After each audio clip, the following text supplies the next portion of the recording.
नमस्कार, मी प्राची साळुंखे. न्यूज 18 लोकमत विशेष या आमच्या खास शोमध्ये आपलं स्वागत. माओवाद्यांचा वावर असलेल्या गडचिरोली जिल्ह्यात आता वाघामुळे दहशत पसरली आहे. गेल्या 3 ते 4 महिन्यांपासून इथली जनता वाघाच्या दहशतीखाली आहे.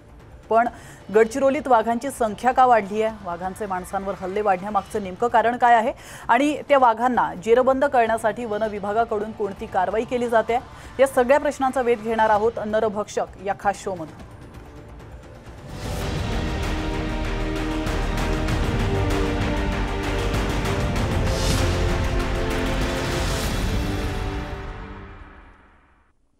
माणसांवर हल्ला करणाऱ्या वाघाला जेरबंद करण्यासाठी वन विभागाकडून खास मोहीम राबवली जाते.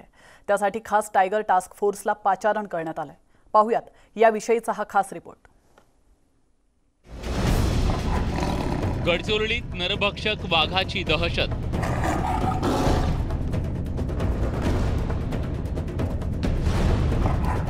नरभक्षक वाघानं घेतला 15 जणांचा बळी.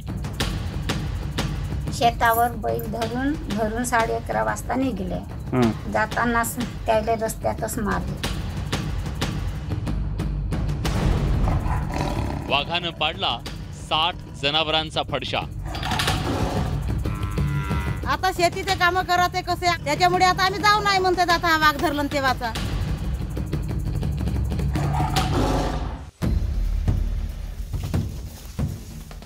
वाघाचा माग काढण्यासाठी जंगलात पायपीट करणारे हे आहे स्पेशल टायगर टास्क फोर्सचे जवान. गडचिरोली जिल्ह्याच्या चुरचुरा गावालगत या स्पेशल टास्क फोर्स कडून नरभक्षक वाघाचा शोध घेतला जातोय. कारण गेल्या काही महिन्यांपासून जिल्ह्यात नरभक्षक वाघानं मोठी दहशत निर्माण केली आहे.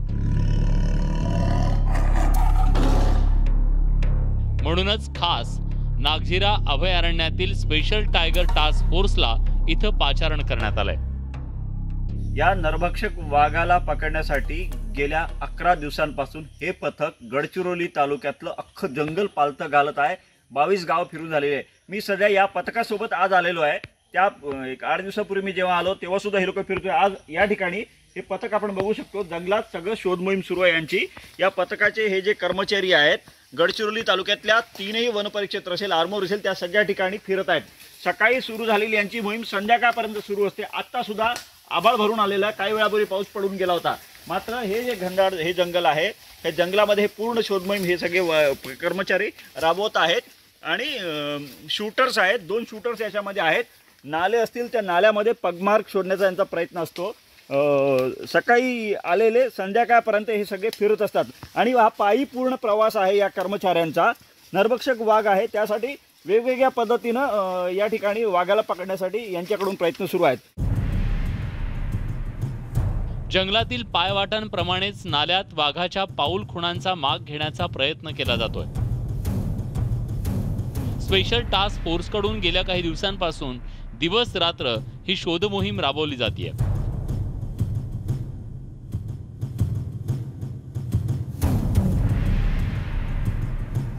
वाघाचा शोध घेण्यासाठी वन विभागानं जंगलात ठिकठिकाणी कॅमेरे बसवलेत. आता हा समोरचा जो नाला आहे आपण बघू शकतो. हा नाला तुम्हाला पाहायला मिळत आहे. या नाल्यामध्ये काही कर्मचारी आहेत आणि हे कर्मचारी पीओपी म्हणजे पगमार्क जे आहेत, नाल्यामध्ये पगमार्क वाघाचे जे आहेत ते पगमार्कच्या माध्यमातून वाघाचं लोकेशन ट्रेस करण्याचा प्रयत्न करत आहेत. हा जो नाला आहे हा मोठा नाला आहे आणि चुरचुरा गावाचा लगतचा नाला ज्या ठिकाणी वाघाचा हल्ला झाला होता. आणि त्या ठिकाणी कशा पद्धतीनं हे पगमार्क शोधण्याचा प्रयत्न करत आहेत आपण बघू शकतो. त्यामुळे ही जी मोहीम आहे ही दिसायला तरी खूप सोपी वाटत असली तरी खूप कठीण आहे. कारण या जंगलामध्ये जवळपास 10 वाघ फिरत आहेत अशी माहिती आहे. आणि नेमका लोकेशनमध्ये जो नरभक्षक वाघ आहे तो कॅमेरा ट्रॅपमध्ये अजूनही ट्रेस झालेला नाही आहे. त्यामुळे वाघाची दहशत वाढत असली तरी वन विभागाचे कर्मचारी हे जे विशेष पथक आहे हे तेवढाच मोठ्या प्रमाणात जीव ओतून आपले प्रयत्न करत आहेत. आणि सध्याची परिस्थिती अशी आहे की अजूनही तो नरभक्षक वाघ सापडलेला नाही. एकीकडे टास्क फोर्स कडून जंगलात नरभक्षक वाघाचा शोध घेतला जातोय, तर दुसरीकडे वाघाला जेरबंद करण्यासाठी वेगवेगळ्या पद्धतीचा अवलंब केला जातोय. वन विभागानं जंगलात ठिकठिकाणी सापळे लावलेत, तसंच महत्त्वाच्या 6 ठिकाणी पाळीव प्राणी भक्ष्य म्हणून ठेवण्यात आले. नरभक्षक वाघाला जेरबंद करण्याचे वेगवेगळ्या पातळ्यांवर प्रयत्न सुरू आहेत. सगळ्यात महत्त्वाचं म्हणजे शूटर्सकडून गेल्या 11 दिवस झाले जंगल पालथं घातलं जात आहे, अजूनही वाघ सापडलेला नाही. आता 3 वेगवेगळे उपाय वन विभागाच्या या विशेष पथकाने केलेले आहेत. त्यात मी ज्या ठिकाणी हा पहिला प्रयत्न आहे त्या ठिकाणी मी स्वतः ग्राउंड झिरोवर आहे. हा जो बेट जंगलात बांधलेला आहे, हा बेट आपण बघू शकतो घनदाट जंगलामध्ये वाघाच्या हालत्या रचलेल्या परिसरात आहे. अशा पद्धतीने 6 बेट 6 ठिकाणी बांधण्यात आलेले आहेत आणि जेणेकरून वाघ या बेटला बघून येईल, खाण्याचा प्रयत्न करेल आणि शूटर्स त्याला लक्ष करतील. दुसरा जो प्रयत्न आहे, हा दुसरा प्रयत्न आहे JCBच्या माध्यमातून रस्ते तयार केले जातात ज्या ठिकाणी जंगलात रस्ते नाही आहेत आणि वाघाच्या हालचाली असलेल्या परिसरात JCB ठेवली जात आहे, जेणेकरून वाघ जर आला तर JCBमध्ये बसून असलेले शूटर्स त्या वाघाला ट्रँक्युलाइज करतील. भक्ष्याच्या माध्यमातून वाघाला आकर्षित करून त्याला बेशुद्ध करण्याचा वन विभागाचा प्रयत्न आहे. गडचिरोली जिल्ह्यात मोठ्या प्रमाणात वाघांचा वावर आढळून आलाय आणि त्यामुळेच वाघाच्या हल्ल्यांचं प्रमाण वाढलं असल्याचा दावा वन विभागानं केलाय. नरभक्षक वाघ अजूनही कॅमेरा ट्रॅपमध्ये आलेला नाही. इतर वेगवेगळे 10 वाघ दिसत आहेत. तर नेमकं किती वाघांचं लोकेशन या गडचिरोली तालुक्यात किंवा गडचिरोली वन विभागाच्या अंतर्गत वडसा देसाईगंज वन विभाग आणि गडचिरोली वन विभागाच्या अंतर्गत मिळत आहे, किती वाघांचं लोकेशन मिळत आहे? गडचिरोली जिल्ह्यामध्ये पाहिलं तर साधारणतः एक 27-28 वाघांचं अस्तित्व असण्याची शक्यता आहे. त्यामध्ये आपल्या वडसा डिव्हिजनमध्ये आयडेंटिफाईड असे 20 वाघ आहेत आणि हे वाघांचं मुवमेंट चालू असतं आणि या ठिकाणी साधारणतः 2 ते 3 वाघांचं मुवमेंट आपल्याला दिसतं आहे. त्यामुळं आपल्याला थोडं अलर्ट राहून आपल्याला वाघ आयडेंटिफाय करून आपल्याला ट्रँक्युलाइज करायचं आहे. त्यामुळं थोडं या अडचणी आहेत, त्याला आयडेंटिफाय करणं प्राथमिकता गरजेचं आहे. त्यानंतरच आपल्याला चान्स घेता येणार आहे. वाघांच्या वाढत्या हल्ल्यांच्या पार्श्वभूमीवर नागरिकांनी एकटं दुकटं जंगलात जाऊ नये अशा सूचना वन विभागाकडून ग्रामस्थांना देण्यात आल्या. यामध्ये आता नागरिकांना जे मशरूम गोळा करायला नागरिक जातात किंवा एकटे जे नागरिक जातात जंगलामध्ये, तर त्यांना माझं आव्हान आहे की एकट्यानं जंगलामध्ये प्रवेश करू नये. कलेक्टर साहेबांनी परवाच जॉईंट मीटिंग घेऊन तशा सूचनाही दिलेल्या आहेत. नागरिकांना म्हणजे जायचं असेल तर 7-8 लोकांनी जंगलात प्रवेश करून लगेच दिवसाच परत यायचं आहे. त्याचबरोबर PRT आम्ही बनवलेली आहे. प्रत्येक गावामध्ये 5-5 लोक घेतलेले आहेत. त्यांना इन्फॉर्म करून जंगलामध्ये जाऊन यायचं आहे आणि सकाळी लवकर किंवा संध्याकाळी उशिरापर्यंत थांबायचं नाही आहे आणि आम्हाला प्रत्येक वेळेस कळवायचं आहे. कुठं सायटिंग झालं तरी पण कळवायचं आहे. गेल्या 3-4 महिन्यांपासून गडचिरोली जिल्ह्यात नरभक्षक वाघानं धुमाकूळ घातला. त्यामुळे जंगलालगतच्या गावांमध्ये प्रचंड दहशत पसरली आहे. चुरचुरा गावही त्याला अपवाद नाहीये. चुरचुरा गावात राहणाऱ्या या महिलेचा पती त्या वाघाचं भक्ष्य ठरलाय. घटनेच्या दिवशी तिचा पती सकाळी शेतात जनावरं घेऊन निघाला, मात्र तो माघारी परतलाच नाही. दबा धरून बसलेल्या वाघानं त्याला आपलं भक्ष्य बनवलं. शेतावर बैल धरून घरून 11:30 वाजता निघले. जाताना त्याला रस्त्यातच मारलं. अच्छा. तर बैल सायंकाळी आले. आल्यानंतर मग आम्ही शेतावर गेलो. बैल स्वतः झाले का? स्वतःच बैल आले. तर मग आम्ही आलून मग 10-15-20 लोक गेलो तर तेवढी वरस मग नाही मिळले. मग लोकांना सकाळी निघून गेले तर मग वाघ त्यांच्या जवळच बसून होता. नरभक्षक वाघाला जेरबंद करण्यासाठी स्पेशल टास्क फोर्स कडून ऑपरेशन राबवलं जात आहे. मात्र अजूनही त्यांना वाघाचा माग घेण्यात यश आलेलं नाहीये. गडचिरोली जिल्ह्यात नरभक्षक वाघाची मोठी दहशत पाहायला मिळते. एकटं घराबाहेर पडणं ग्रामस्थांना कठीण बनलंय. त्यामुळे शेती आणि इतर व्यवसायावर त्याचा मोठा परिणाम झालाय. महेश तिवारी, न्यूज 18 लोकमत, चुरचुरा, गडचिरोली. वाघाच्या या दहशतीचा फटका शेतकरी आणि शेतमजुरांना देखील बसलाय. वाघाच्या भीतीमुळे मजूर शेतात कामाला येण्यास धजावत नाहीत. त्यामुळे बळीराजा हवालदिल झालाय. पाहूयात.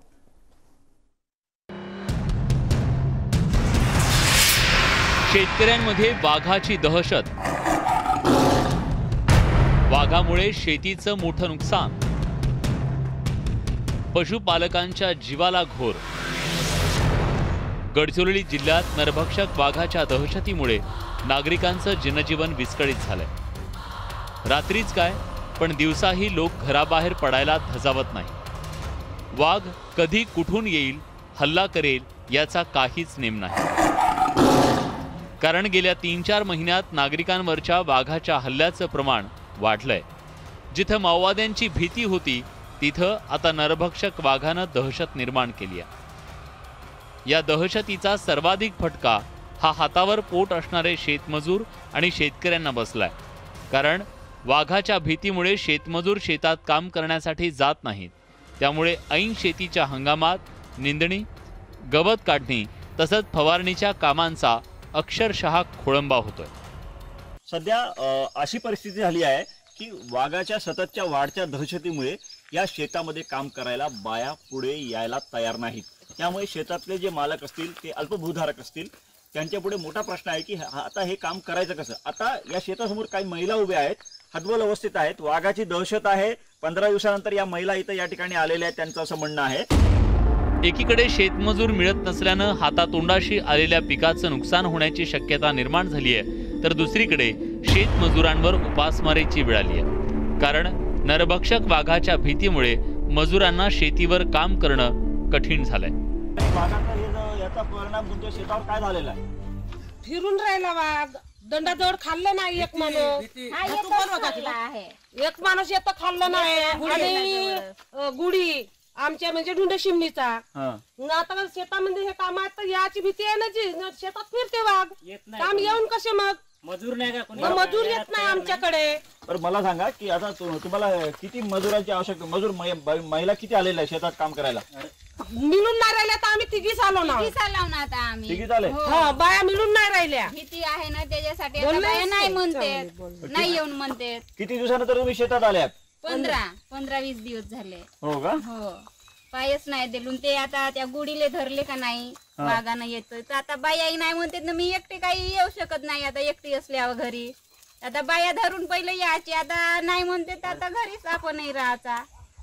आता शेतीतली कुठली कामं बाकी आहेत? कशा पद्धतीची कामं करायची आहेत? निंदा आणि धुरे कापणे, कचरा गवत हा कापणे महत्वाची गोष्ट आहे. मग तो धान कापणी नंतरची गोष्ट आहे. अच्छा, पहा मग कसं आहे आता खात टाकणी, धानाले फवारणी तो जरुरी काम आहे. तर माणसं नाही भेटत फवाराले, वाघाय म्हणतात नाही येऊन म्हणतात, तर मग कसं करायचं? नरभक्षक वाघाच्या दहशतीनं जंगलालगतच्या गावातील ग्रामस्थांची दिनचर्या बदलून गेली आहे. आता लोक जंगलात जाण्याचं धाडस करत नाहीत. खरं तर हा जंगली मशरूमचा हंगाम आहे. या काळात ग्रामस्थ जंगलात मशरूम आणण्यासाठी जातात. मात्र वाघाच्या दहशतीमुळे लोक जंगलात जायचं धाडस करत नाही. तसंच सकाळ संध्याकाळी मंदिर परिसरालगत फिरायला जाणाऱ्यांनी वाघाची धास्ती घेतली आहे. सर्वाधिक वनक्षेत्र असलेला जिल्हा अशी ओळख असलेल्या गडचिरोली जिल्ह्यामध्ये वाघाची दहशत इतकी वाढली आहे की लोकांच्या जनजीवनावर परिणाम झालेला आहे. गडचिरोली तालुक्यातले 3 वनपरिक्षेत्र आहेत. पोर्ला आहे आणि इतर वनपरिक्षेत्रामध्ये ही परिस्थिती सध्या आहे की दिवसा सुद्धा लोक या मार्गावर जायला तयार होत नाहीत. सुरसुरा गावाप्रमाणेच गडचिरोली तालुक्यातल्या जंगलालगतच्या गावांमध्ये हेच चित्र पाहायला मिळतंय. शेतकऱ्यांचं पीक आता निसर्गाच्या भरोशावर आहे. एरवी या हंगामात शेतीच्या कामांची लगबग पाहायला मिळते. मात्र आता चित्र अगदी उलट आहे. शेती आणि रस्ते निर्मनुष्य झालेत. सगळा परिसर वाघाच्या दहशतीनं व्यापून टाकलाय. या ठिकाणी हा जो बोर्ड आहे हे नागरिकांना सावध करण्यासाठी लावण्यात आलेला आहे. आपण बघू शकतो प्रवेश निर्बंध. वाघाचा उल्लेख या ठिकाणी परिसरात वाघ आणि इतर वन्य प्राण्यांचे वास्तव्य जंगल परिसरात प्रवेश करू नये असं म्हणजे नागरिकांना सतर्क करण्याचा वन विभागाचा प्रयत्न आहे. त्यामुळे एकूणच गडचिरोली तालुक्यात लोकांचं जनजीवन आता पूर्णपणे बदललेलं आहे किंवा बदलण्याच्या मार्गावर आहे वाघाच्या दहशतीमुळे. वाघाच्या दहशतीचा फटका पशुपालकांना सुद्धा बसलाय. गडचिरोलीत जंगलावर अवलंबून असलेल्या पशुपालकांची संख्या मोठी आहे. मात्र आता पशुपालकांना जीव मुठीत घेऊन जनावरं चारण्यासाठी जावं लागतंय. जंगलात जनावरे गाई म्हशी असतील किंवा शेळ्या चारण्यासाठी गेलेले लोक सुद्धा वाघाचे लक्ष ठरले. ऐन पोळ्याच्या दिवशी एका गुराख्याचा मृत्यू झाला होता. खरं तर वाघाच्या हल्ल्यानंतर गुराख्यांनी जंगलात गुरं चारण्यासाठी जाऊ नये अशा सूचना वन विभागाकडून देण्यात आल्यात. मात्र पशुपालक मुक्या जित्राबांना उपाशी तरी कसं ठेवणार? आणि म्हणूनच वाघाच्या हल्ल्याची भीती असतानाही त्यांना जीवावर उदार होऊन जंगलात गुरं चारण्यासाठी जावं लागतंय. शेळ्या चारताना नाही थोडंसं कसं भुजाडले वगैरे तर आम्हाला थोडंसं भीती वाटतो. त्याच्यामुळे ते आम्हाला समजून येतात का आपले जे शेळ्या घाबरतात त्याच्यामुळे आम्हाला वाटतो का आपण काहीतरी असेल बा समोर प्राणी वगैरे, त्याच्यामुळे आम्ही थोडंसं घाबरूनच चालतो. घाबरून चालता. तुम्ही जंगलात किती वाजता जाता आणि परत किती वाजता येता? जंगलामध्ये जाताना आम्ही 11 वाजे आणि सायंकाळी 4:30 ते 5 वाजेपर्यंत घराला वापस. याच्यापूर्वी जास्त वेळ राहायचे का? जास्त वेळ. यापूर्वी तुम्ही नॉर्मल फिरायचे, आता म्हणजे एक भीती घेऊनच मनात फिरता तुम्ही? हो, भीती घेऊनच इकडे तिकडे पाहतच राहतो, इकडे तिकडे तेच करतच राहतो. थोडे खेरडा जर गुजरल्या तरी आम्ही भीतीनंच वागतो. वाघाच्या दहशतीतून ग्रामस्थांची सुटका करण्यासाठी वन विभागाकडून ऑपरेशन राबवलं जात आहे. टास्क फोर्सच्या माध्यमातून वाघाला जेरबंद करण्याचा प्रयत्न केला जातोय. मात्र वाघ सहजासहजी त्यांच्या सापळ्यात अडकणार नसल्याचं वन्यजीव तज्ज्ञांचं म्हणणं आहे. जे वाघाने एखादं किल केली असेल, म्हणजे एखादा प्राणी मारला असेल किंवा एखाद्या व्यक्तीवर हल्ला केला असेल, त्याची डेड बॉडी असेल, तिथे जर गर्दी झाली, लोक गेले, तर वाघ कुठून ना कुठून ऑब्झर्व करत असतो आणि अशा वेळेस वाघ पुन्हा परत आपल्या त्या ठिकाणी यायचं टाळतो. खूपदा जे ट्रॅप कॅमेरे लावले जातात त्याचे जे फ्लॅश असतात, ते फ्लॅश उलटताना वाघ जर दचकला किंवा त्याला वाटलं की काही धोका आहे, अशा वेळेस पण तो त्या ठिकाणी यायचं टाळतो. अनेकदा तो मार्ग बदलतो, कधी तो त्याचं क्षेत्रच बदलून टाकतो, जागा बदलतो. अशा वेळेस वाघाला बेशुद्ध करणं किंवा त्याचा माग घेणं इतकं सोपं राहत नाही.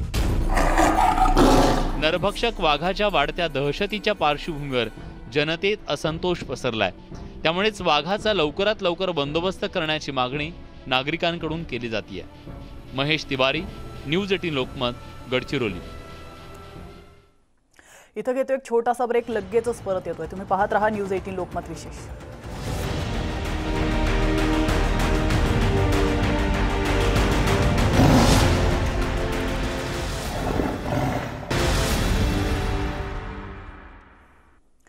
ब्रेकनंतर पुन्हा आपलं स्वागत आहे. आपण पाहत आहात विशेष कार्यक्रम नरभक्षक. गडचिरोली जिल्ह्यातील जंगलालगतच्या गावांमध्ये वाघाची मोठी दहशत आहे. त्या वाघाचा लवकरात लवकर बंदोबस्त करण्याची मागणी ग्रामस्थांकडून केली जाते. खास रिपोर्ट. गडचिरोली जिल्ह्याच्या आरमोरी तालुक्यातील नागरिकांना नरभक्षक वाघाच्या दहशतीनं ग्रासलंय. या परिसरातील लोक अक्षरशः भयभीत झालेत.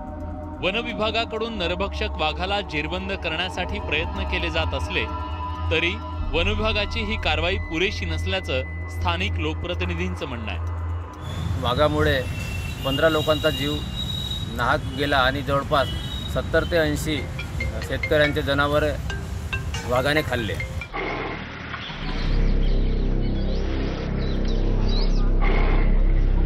गेल्या 4 महिन्यांपासून वाघानं आरमोरी या तालुक्यात धुमाकूळ घातलाय.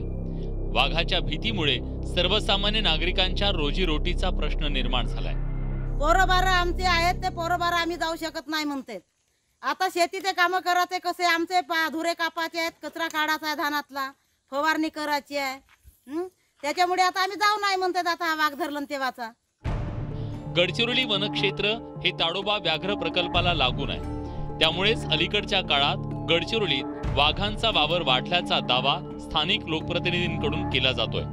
गडचिरोली जिल्ह्यात अलीकडच्या काळात वाघांच्या संख्येत मोठ्या प्रमाणात वाढ झाली आहे. गडचिरोलीत 2011 मध्ये वाघांची संख्या 2 होती, तर 2021 मध्ये वाघांची संख्या 32 झाली आहे. वडसा वन विभागातील ज्या परिसरात वाघाची दहशत आहे तिथं 24 वाघांची नोंद आहे. तर लगतच्या जिल्ह्यातून वाघांच्या स्थलांतरित नर मादीनं जन्माला घातलेल्या बछड्यांमुळे या भागात वाघांची संख्या वाढल्याचं बोललं जात आहे.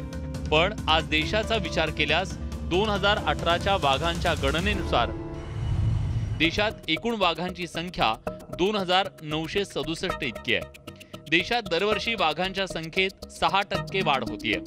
देशात सर्वाधिक वाघांची संख्या मध्य प्रदेशात आहे. मध्य प्रदेशात एकूण 525 वाघ आहेत. त्या खालोखाल कर्नाटकाचा क्रमांक लागतो. इथं वाघांची संख्या 524 आहे. उत्तराखंडमध्ये 442 वाघ आहेत. महाराष्ट्रात वाघांची संख्या 312 आहे. महाराष्ट्रात 6 व्याघ्र प्रकल्प असून सर्वाधिक वाघ हे एकट्या चंद्रपूर जिल्ह्यात आहेत. चंद्रपूर जिल्ह्यात वाघांची संख्या 250 इतकी आहे. देशात दरवर्षी वाघांच्या संख्येत सरासरी 50 माणसं मारली जात आहेत. मानवाच्या जंगलावरच्या अतिक्रमणामुळे हा अत्यंत रुबाबदार प्राणी नामशेष होण्याच्या मार्गावर आहे. वाघाच्या संवर्धनासाठी सामूहिक प्रयत्न करण्याची आवश्यकता आहे. वन विभाग आणि सरकारकडून वाघ वाचवण्यासाठी मोठमोठ्या घोषणा केल्या जातात, मात्र प्रत्यक्षात परिस्थिती वेगळी आहे आणि त्यामुळेच या मुक्या प्राण्याला जगण्यासाठी संघर्ष करावा लागतो. महेश तिवारी, न्यूज 18 लोकमत, गडचिरोली. आणि यासोबतच वेळ झाली इथंच थांबण्याची, मात्र तुम्ही कुठेच जाऊ नका. पाहत रहा न्यूज 18 लोकमत.